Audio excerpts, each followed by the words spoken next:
Guys, back by popular demand. Okay, maybe not, but maybe so. Listen, Crazy Tip Tuesdays are back. We all know the last few years has been crazy, and I wasn't even involved in it. I'm just kidding. It's been up, it's been down, it's been left, it's been right. Listen, a lot of you are a little confused about, do I buy a car? Do I not buy a car? Do I wait for the market? Do I not wait for the market? The last 3 years, because of chips and China and Russians and I don't even know what else, the market went crazy. You couldn't find cars. We sold out of cars on the lot several times last year. So what does that do? That causes prices to go up. Well, we've got some inventory back and the good deals are starting to come back. So one of the things I wanted to do is come back and give you guys some ideas or tips about how to maybe go in today's market and buy a car. So here's my 5 things that I'd like to tell all of my friends about going to buy a car right now. Tip number 1, don't be afraid to go online and look at what you want to look at. But there's an option that we call playing in the sand.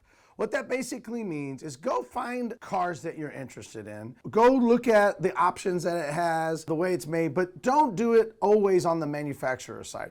Go to your local dealer's website, and almost all of us have the ability for you to go in and look at what's on the ground and then go into those cars and see the videos that are posted and see the pictures that are online and look at the equipment that's actually available. Now, don't be afraid to click on some of the options that most dealers have for you, like a payment calculator. We've incorporated payment calculators that allow you to take an interest rate and just put it to the value of the car that you're wanting to buy. If you're looking for a cheap car, you can do the same thing, or you can do it with an expensive car. Try to give yourself an idea of what dollar amounts mean in terms of payment. Speaking of interest rates, tip number 2, always secure your local interest rate at your local bank or credit union. The reason you want to do that is because you want to get an idea of what the market has. Dealers have long had a bad reputation about marking things up and making profits. So you want to protect yourself. One of the ways you can do that is to go and secure your own interest rate at your own bank. So the dealer is not telling you what your interest rate is. You'll have a guide. Now, because it is a competitive world, the dealership's going to ask you for an opportunity to either match or beat that rate. That's a decision you need to make. If they can beat it, you definitely want to go with their financing. In terms of rates, things change. Terms change rate, down payment affects the rate, but also negative equity affects the rate. What negative equity is if you're trading in a car that you currently have a loan on and the value of your car is less than the loan that you have, you might be having to pay some additional down payment to cover that. Your bank will not tell you that.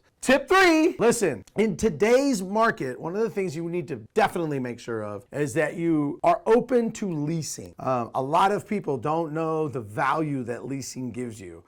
We are in a society of right now, quick change. We get tired of things easily. One of the things in long-term contracts, finance contract, is that you really can't trade out, or it's a little bit more difficult to trade out of your car in 2 or 3 years. What leasing gives you the option of doing is getting out of your car every 2 or 3 years. But be open to listening to the lease pitch or lease presentation that your dealership's going to give you. Don't let that word scare you. It's just an option for the dealership to have you come back in 2 or 3 years and give them a chance to sell you another car or maybe even earn your business on something else. If nothing else, when you repurchase your lease or buy it out, it gives the dealership the opportunity to earn a few $100 from the finance company. Don't be afraid to listening or asking questions about leasing your next new car. Tip number 4. All right, we got to address the big pink or purple or gray elephant in the room, MSRP. MSRP is the manufacturer's suggested retail price. Do not be afraid of this number. For many, many years, your parents, your grandparents said, never pay MSRP. And then the dealership started marking all the cars up above MSRP. What that basically means is the dealerships didn't have enough vehicles to sell in volume to afford to keep the doors open. So they had to mark the cars up. What that also means is that the dealership has to have such an abundance of vehicles that he can afford to discount the cars and sell in volume. That's why one of the reasons the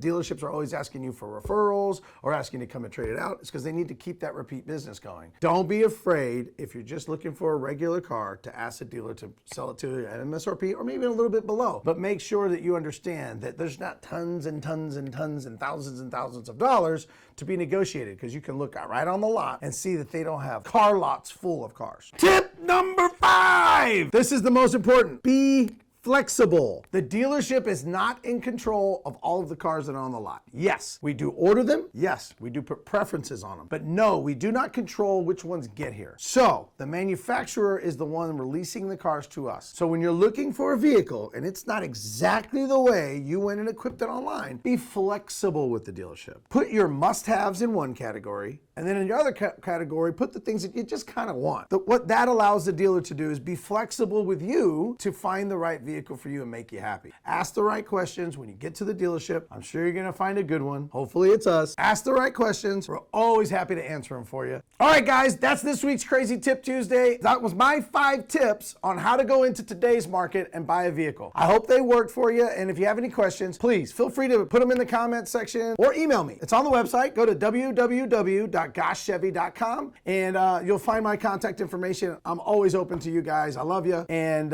remember, like, subscribe, and comment, and Chevy gets a treat.